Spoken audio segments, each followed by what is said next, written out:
Hello guys welcome to my new blog रे आपण मानु स्वागत करूछी। आपण मानु के मु देखेबी आम गाँव रे कोबळा वर्षा देखि परथिबे जोरे वर्षा हेची हमको सिखा रिया है। वर्षा रे बुलिया पय बहुत भल लागुची देखि परथिबे मु वर्षा रे बोलुची केमती छता धरिकी बहुत भल लागुची वर्षा रे बुलिया पय।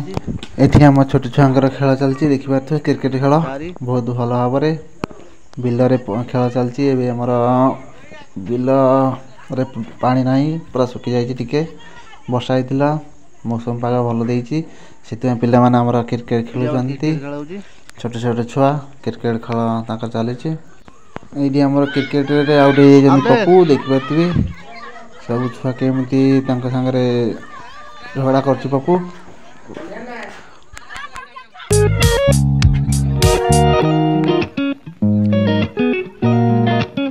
एटी हमर गड़िया देखि परथिबे कोळा माछ धरिकिना पड़ी खाउचंती छोट छुआ छोट बड़ कथा मन पड़ी जाउची। आपण मन देखि परथिबे छोट छुआ केमती माछ खाउचंती एका पोखरो धरचंती माछ नाठी कंटा रे या धरिकी एडे माछ पड़ी खाउचंती देखि परथिबे।